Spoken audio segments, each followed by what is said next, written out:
Hey y'all, come look at this. আজকে Singham 3 movie থেকে নতুন আপডেট বেরিয়েছে। অর্জুন কাপুরের ফার্স্ট লুক রিভিল হয়েছে। সিঙ্গাম হচ্ছে বলিউডের মোস্ট সাকসেসফুল ফ্র্যাঞ্চাইজের মধ্যে একটা। তারপরে তো এখন ইউনিভার্স তৈরি করে দিয়েছে রোহিত শেট্টি, সিঙ্গাম, সিম্বা, সূর্যবংশী। তো সিঙ্গাম 3-তে আমাদের অর্জুন কাপুর ভিলেন থাকবে।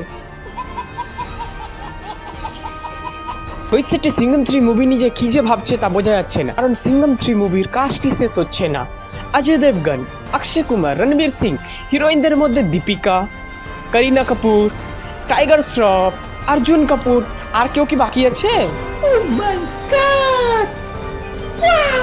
এখন সিঙ্গাম মুভি যেহেতু একটা ফ্র্যাঞ্চাইজের পার্ট, তাই জ্যাকি শ্রফও থাকতে পারে। কারণ আমরা যদি সূর্যবংশী মুভিটা দেখি, তো সেই মুভির শেষ সিনে অজয় দেবগন আর টাইগার শ্রফের বাবা জ্যাকি শ্রফের একটা, যেখানে স্পষ্ট বোঝা যায় যে সিঙ্গাম 3 পার্টের মেন ভিলেন জ্যাকি শ্রফ হতে পারে। কিন্তু এখন তো মিডিয়া রিপোর্ট অনুযায়ী মেন ভিলেন অর্জুন কাপুর। তো দেখা যাক এটা সিঙ্গাম 3 মুভি পার্ট থাকে কি থাকেন না জ্যাকি শ্রফ। যদি থাকে তাহলে একটা ভালো জিনিস হবে যে বাবা ছেলের ফার্স্ট টাইম একসাথে স্ক্রিনে আসবে, যেটা একটা এক্সাইটেড জিনিস হবে, পাবলিক দেখতে ভালো লাগবে পাবলিকের।